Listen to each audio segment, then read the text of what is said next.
नमस्कार बच्चों, मेरे YouTube चैनल में राजेश माथुर की तरफ से आपका स्वागत है। मैं आपको आज एग्रीकल्चर केमिस्ट्री के फर्स्ट चैप्टर से आज अपन शुरुआत करेंगे। इसको बहुत अच्छे से पढ़ाएंगे, आप इसको बहुत अच्छे से समझना। अगर आपको समझ आता है तो आप इस YouTube चैनल को लाइक कीजिए, सब्सक्राइब कीजिए। आज अपन इसको स्टार्ट करते हैं, पार्ट फर्स्ट इसका शुरू करते हैं। तो बात करते हैं अपन पहले पार्ट से बच्चों। पार्ट है इसकी मृदा, खनिज, चट्टानों का अपक्षय और मृदा निर्माण। ये पूरे एक चैप्टर का नाम है। तो अपन शुरुआत करते हैं मृदा से कि मृदा क्या होती है। अपन बात करते हैं कि मृदा जो होती है उसमें कई वैज्ञानिक आए, उन्होंने अलग अलग इसकी परिभाषाएं दी। तो मृदा जो होती है, मृदा जो शब्द बना है वो एक ग्रीक भाषा का शब्द है। ग्रीक भाषा का एक शब्द था सोलम। ये जो सोलम जो शब्द है, ये सोलम शब्द से ये बना है। सोलम का अर्थ होता है फ्लोर यानी फर्श।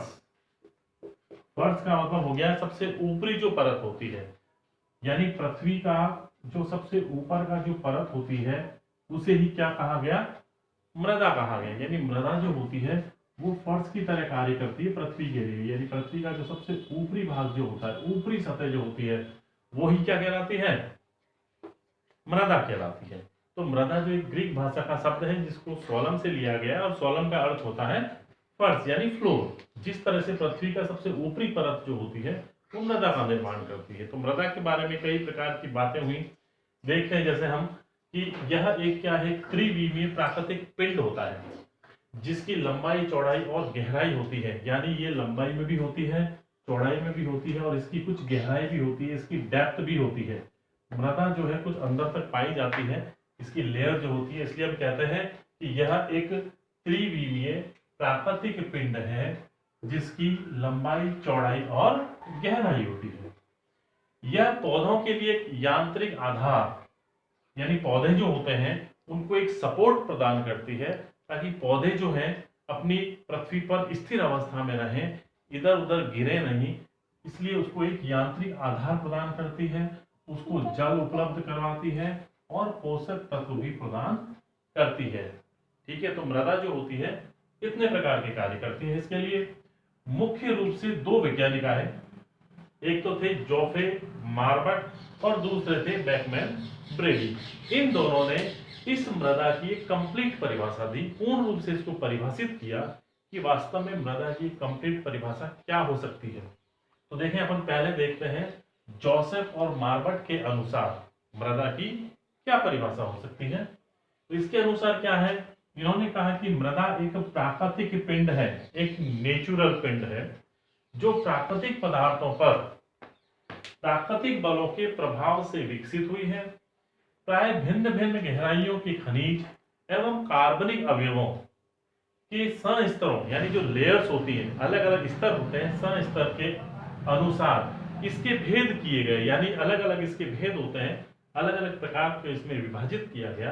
ये जो संस्तर होते हैं, जो लेयर होती हैं, अपने नीचे स्थित पैतृक पदार्थों से, जिससे इसका निर्माण होता है, वो इसके कहलाते हैं पैतृक पदार्थ। तो पैतृक पदार्थों से आकारिकी, इसकी जो मॉर्फोलॉजी होती है, बनावट जो होती है, इसके भौतिक गुण, इसकी आकृति, शेप क्या है, साइज क्या है, इसकी बनावट, रासायनिक गुण, संगठन और जैविक लक्षणों में विभिन्नता रखते हैं। तो इन जो वैज्ञानिक थे जोफे और मार्बट ने इसको इस प्रकार से परिभाषित किया। अब हम देखते हैं बच्चों इसकी दूसरी जो परिभाषा है, बकमैन और ब्रेडी द्वारा दी गई। क्या कहती है ये परिभाषा? इस परिभाषा के अनुसार मृदा एक प्राकृतिक पिंड है। मैंने वही बात बताई, जो विच्छेदित और अपक्षयित खनिज पदार्थों, यानी जो खनिज पदार्थ होते हैं वो जब विच्छेदित हो जाते हैं या टूट टूट कर छोटे छोटे टुकड़ों में बदल जाते हैं, तथा कार्बनिक पदार्थों के सड़ने से बने, जितने भी कार्बनिक पदार्थ होते हैं, जो पेड़ पौधे होते हैं, जीव जंतु होते हैं, उनके सड़ने से जो बनते हैं, सड़ने से बने विभिन्न पदार्थों के परिवर्तनशील मिश्रण से परिच्छेदिका, परिच्छेदिका यानी जो प्रोफाइल जो होती है, मिट्टी की जो प्रोफाइल है, के रूप में विकसित होती है। यह पृथ्वी को एक पतले आवरण के रूप में ढकती है तथा जल और वायु की उपयुक्त मात्रा मिलने पर पौधों को यांत्रिक आधार पर जीविका प्रदान करती है। तो इस प्रकार जो दो वैज्ञानिक हैं, इन्होंने मृदा की कंप्लीट परिभाषा दी पूर्ण रूप से इसको परिभाषित किया। ठीक है बच्चों, अब अपन इसकी 2 लाइन में इसकी परिभाषा को समझते हैं। हम यहाँ इसकी कंप्लीट परिभाषा देखते हैं मृदा की, कि मृदा एक प्राकृतिक पिंड है जो पृथ्वी की सबसे ऊपरी परत है और वनस्पतियों को पोषण प्रदान करती है। तो ये एक ही लाइन में हमारी पूरी कंप्लीट परिभाषा हो जाती है मृदा की। वापस रिपीट करता हूं मैं कि मृदा एक प्राकृतिक पिंड है जो पृथ्वी की सबसे ऊपरी परत है और वनस्पतियों को पोषण प्रदान करती है। अब हम बात करते हैं कि मृदा की कौन कौन सी विशेषताएं होती हैं, कैरेक्टरिस्टिक्स ऑफ सॉइल। पहली हम बात करते हैं कि मृदा की पहली विशेषता कौन सी होती है, तो पदार्थों के संचार, स्थानांतरण, संचयन के कारण मृदा में विभिन्न परतें जो होती हैं पाई जाती हैं, अर्थात मृदा विभिन्न संस्तरों की, यानी मृदा में इस प्रकार से लेयर पाई जाती है। इसके कई प्रकार के स्तर होते हैं, लेयर्स होती हैं। उन लेयर्स में अलग अलग उनकी पहचान होती है, अलग अलग उनकी विशेषताएं होती है, रासायनिक संगठन भी इनका अलग अलग होता है। फर्स्ट इसकी विशेषता ये है। दूसरी अपन बात करते हैं कि विभिन्न पैतृक पदार्थों तथा जलवायु संबंधी कारकों के कारण मृदाओं में आकारिकी, रासायनिक और जैविक अंतर पाया जाता है। आकारिकी से मतलब इनकी जो बनावट होती है उसमें इनमें कौन कौन से रासायनिक तत्व पाए जाते हैं, किस तत्व की इनमें प्रचुरता होती है, और जैविक इसके अंदर कौन कौन से जैविक पदार्थ पाए जाते हैं, उनमें भी अंतर पाया जाता है उस लेयर के हिसाब से। ये दो इसकी मेन विशेषताएं होती हैं, क्योंकि ये संस्तर के रूप में पाई जाती है, लेयर के रूप में होती है हमेशा। जब अपन इसका एक लॉन्गिट्यूडिनल सेक्शन आगे देखेंगे, अपन पढ़ेंगे, तो उसमें देखेंगे कि इसकी लेयर्स होती है, बहुत सारे संस्तर होते हैं और उसमें कोई भी पेड़ पौधा जो होता है वो ग्रो करता है, कितने अंदर तक होता है, कौन सी लेयर की क्या विशेषता होती है, ये सारी बातें अपन आगे अध्ययन करेंगे। तो अपन बात करते हैं कि मृदा के कार्य क्या क्या होते हैं, मृदा क्या क्या कार्य करते हैं। तो मृदा के अपन कार्य में सबसे पहले कार्य की बात करें कि यह प्राकृतिक साधनों जैसे कि ऊर्जा, जल, गैस, पोषक तत्वों का पुनः चक्रण करती है, यानी इनको रिसाइकलिंग करती रहती है। मृदा जो होती है इन सभी चीजों का वापस से रिसाइकल करती रहती है। दूसरा इसका है कि पौधों की वृद्धि के लिए ये क्या करती है, यांत्रिक आधान प्रदान करती है, यानी ये सपोर्ट प्रदान करती है पौधों को उसमें खड़े रहने के लिए। जल और पोषक तत्व तथा पादप जड़ों को ऑक्सीजन भी ये प्रदान करती है, यानी जितने भी जल हो पौधों के लिए, जल के लिए, पोषक तत्वों को और पादप की जो जड़ें होती है उनको ऑक्सीजन भी ये प्रदान करती है। यह सूर्य ऊष्मा का भंडारण करती है, यानी सूर्य से जो प्रकाश मिलता है, इसको जो टेम्परेचर मिलता है, मृदा को जितना ताप मिलता है उस टेम्परेचर को वो मेंटेन करती है और उसमें वृद्धि करते हुए पौधों को प्रदान कराती है, यानी उपलब्ध करा देती है, जिससे पौधे जो होते हैं एक निश्चित टेम्परेचर पर उनकी रासायनिक क्रियाएं होती हैं। मृदा में जितने भी पानी होता है, विलयन होते हैं, पोषक तत्व होते हैं, एक निश्चित टेम्परेचर पर जड़ों द्वारा अवशोषित किए जाते हैं। तो ये उस टेम्परेचर को मेंटेन करके रखती है, मृदा जो होती है उसको निश्चित बनाए रखती है। चौथी हम बात करते हैं कि मृदा की ऊपरी सतह का उपयोग जो होता है, इसकी सबसे ऊपरी जो सतह है उसी का ही उपयोग जो होता है कृषि फसलों के उत्पादन में किया जाता है, यानी खेती केवल उसी लेयर में की जाती है। पांचवी अगर अपन बात करें तो यह विभिन्न जीव जंतु और पेड़ पौधों के लिए निवास स्थान होती है, यानी जितने भी जीव जंतु पाए जाते हैं इस पृथ्वी पर या पेड़ पौधे होते हैं वो कहाँ पाए जाते हैं, इस मृदा में ही पाए जाते हैं। विभिन्न प्रकार के सूक्ष्म जीव होते हैं, छोटे छोटे जीव जंतु जो होते हैं वो भी मृदा में निवास करते हैं, उनके लिए भी ये निवास स्थान होते हैं, जैसे कि केंचुए हैं और भी कई सारे हैं, दीमक होती हैं, कई सारे छोटे छोटे जीव जंतु होते हैं वो इन मृदा में निवास करते हैं। और एक इसका एक एक्स्ट्रा वर्क जो होता है, एक अतिरिक्त एक कार्य के रूप में भी इसको उपयोग में लिया जाता है, वो है कि इसका जो उपयोग है वो इमारतों के निर्माण में, सड़कें तथा वेस्ट मटेरियल जो गंदे पदार्थ होते हैं, बेकार हो जाते हैं, उनको भी मिलाने के लिए मृदा का उपयोग किया जाता है। तो मृदा के ये मुख्य मुख्य कार्य होते हैं। अब अपन पढ़ते हैं इसके आगे की इसकी कुछ टर्मिनोलॉजी है, उसको देखते हैं कि इसकी दो टर्मिनोलॉजी काम में लेते हैं, उसके बारे में अपन पढ़ते हैं। देखिए बच्चों, अपन काम में लेते हैं यहाँ पर दो जो टर्म है, एक तो पेडोलॉजी और एक इडेफोलॉजी। क्या होती है ये पेडोलॉजी और इडेफोलॉजी?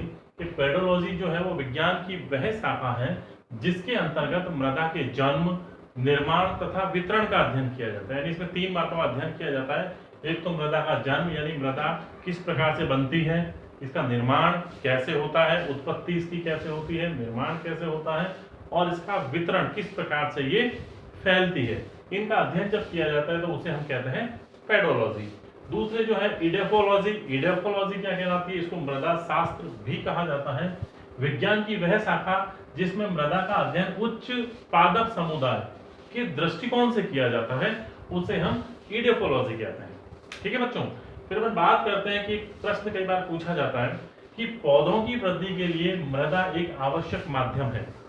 इस बात को अपन को प्रूव करना है कि पौधों की वृद्धि के लिए मृदा जो होती है वो एक आवश्यक माध्यम होती है। यानी कि पौधों के लिए मृदा जो होती है कौन कौन सी दशाएं उपलब्ध कराती है, कौन कौन सी चीजों को उपलब्ध कराती है, उसको अपन देखते हैं कि मृदा जो होती है वो 5 दशाएं, स्थितियां, पोजीशंस उपलब्ध कराती है पौधे के लिए। क्या? पहली अपन बात करते हैं कि पहला जो होती है वो है आवश्यक खाद्य तत्व। आवश्यक खाद्य तत्वों को उपलब्ध कराती है मृदा। जल उपलब्ध कराती है पौधों के लिए। जड़ों के श्वसन के लिए ऑक्सीजन उपलब्ध कराती है। पौधों की जो जड़ जो मृदा के अंदर धंसी रहती है उसको ऑक्सीजन उपलब्ध भी कराने का कार्य मृदा द्वारा किया जाता है। यांत्रिक आधार भी मृदा प्रदान करती है और मृदा ताप यानी टेम्परेचर, मृदा का जो टेम्परेचर होता है वो भी इसमें उपलब्ध कराती है पौधे के लिए ताकि उसकी क्रियाएं हो सकें। तो अपन इनको एक एक को विस्तृत रूप से पढ़ते हैं। अपन पढ़ते हैं सबसे पहले आवश्यक खाद्य तत्व। यानी बहुत सारे तत्व जो होते हैं वो पेड़ पौधों के लिए बहुत आवश्यक होते हैं। इनमें बहुत सारे तत्व हैं। ये कहाँ कहाँ से प्राप्त होते हैं अपन इनको देखते हैं कि जैसे अपन बात करते हैं potassium, phosphorus, sulphur, calcium, copper, manganese, zinc, molybdenum, aluminium और क्लोरीन। ये जो होती है ये सारे के सारे जो तत्व होते हैं ये मृदा से सीधे सीधे पौधों को प्राप्त हो जाते हैं। जबकि नाइट्रोजन मृदा तथा हवा दोनों से प्राप्त होता है। कार्बन, हाइड्रोजन और ऑक्सीजन जो होता है वायु तथा जल दोनों से प्राप्त होता है। तो इस प्रकार से जो मुख्य तत्व हैं ये कहाँ कहाँ से प्राप्त होते हैं पौधों को, इसके बारे में अपन ने अध्ययन कर लिया। अब अपन इसका सेकंड पॉइंट पढ़ेंगे कि जल जो होता है वो पौधों के लिए कैसे आवश्यक होता है और कहां से प्राप्त होता है। दूसरा जो अपना है इसमें वो है कारक है जल। यानी पौधे जो होते हैं सर्वाधिक जल है वो मृदा से प्राप्त करते हैं। मृदा जो होती है उसी से ही सबसे अधिक जल प्राप्त करते हैं। जल जो होता है वो प्रकाश संश्लेषण की जो एक क्रिया होती है पौधों में उसके लिए अति आवश्यक होता है। इसके अलावा भी ये कोशिकाओं को विस्तार करने के लिए, विभाजन करने के लिए, कई सारी कोशिकाओं में उपापचय क्रिया करने के लिए भी जल जो होता है वो अति आवश्यक होता है। जल जो होता है ये मृदा जल जो होता है ये उसमें मृदा विलयन बनाने के काम आता है, जिससे पौधे की जो जड़ें हैं वो मृदा में से कई सारे पोषक तत्वों को उस विलयन में से अवशोषित कर लेती हैं। तो जल जो है वो पौधे के लिए अति आवश्यक होता है जो मृदा से उपलब्ध कराया जाता है। इसके बाद अपन जो कारक की बात करते हैं वो है जड़ों के श्वसन के लिए ऑक्सीजन। मृदा जो होती है, पेड़ पौधों की जो जड़ें होती हैं उनको ऑक्सीजन प्रदान करने का काम भी मृदा द्वारा किया जाता है। मृदा के अंदर कुछ रिक्त स्थान होते हैं, खाली स्थान होते हैं जिसे हम रंध्रावकाश कहते हैं। उन रंध्रावकाश के अंदर ऑक्सीजन पाई जाती है और उससे ही जड़ें जो होती है वो श्वसन क्रिया करती है। जो वायु जो होती है उसमें कौन कौन सी गैस होती है? 20.13% जो होती है वो होती है ऑक्सीजन। 79.01% जो होती है नाइट्रोजन होती है उस रंध्रों में पाए जाने वाले वायु के अंदर, और 0.3% कार्बन डाइऑक्साइड। यानी ये गैसें जो होती हैं उस मृदा वायु में घुली रहती हैं और पेड़ पौधों को आसानी से उपलब्ध हो जाती है। फिर अपन बात करते हैं यांत्रिक आधार की। इसको अपन पहले भी पढ़ चुके हैं बच्चों कि मृदा जो होती है वो पेड़ पौधों को यांत्रिक आधार प्रदान करती है। पेड़ पौधों की जड़ें जो होती है वो मृदा में अधिक गहराई तक चली जाती हैं ताकि वो आसानी से पेड़ की जो ऊंचाई पर पेड़ होता है उसको थामे रख सके। और ये जड़ें जो होती हैं वो मृदा को क्या करती हैं, कई बार पानी की कमी हो जाने के कारण भी उनको अधिक गहराई तक ले जाती हैं ताकि जड़ें अधिक गहराई से भी पानी का पूर्ति कर सके। फिर अपन बात करते हैं मृदा ताप की। इसके बारे में भी अपन पढ़ चुके हैं कि मृदा जो होती है वो सूर्य के प्रकाश को अवशोषित करके उसकी ऊष्मा को लेकर के मृदा के ताप को मेंटेन बनाए रखती है, उस एक निश्चित ताप को बनाए रखती है, ताकि उस ताप पर ही पेड़ पौधों की जो जड़ें होती हैं वो उस मृदा विलयन से विभिन्न प्रकार के पोषक तत्वों को ग्रहण कर सके और अपनी उपापचय क्रियाओं को सुचारू रूप से चला सके। तो इस प्रकार से जो 5 कारक हैं वो पेड़ पौधों के लिए अति आवश्यक होते हैं। इस प्रकार हम ये कह सकते हैं कि मृदा जो होती है वो पेड़ पौधों के लिए एक आवश्यक तत्व है। ठीक है बच्चों, यहाँ अगर आपको बहुत अच्छे से समझ में आया हो तो आप इस YouTube को सब्सक्राइब कीजिए, लाइक कीजिए और अधिक से अधिक शेयर कीजिए। इससे अगला जो पार्ट है वो अपन अपने अगले वीडियो में पढ़ेंगे। धन्यवाद।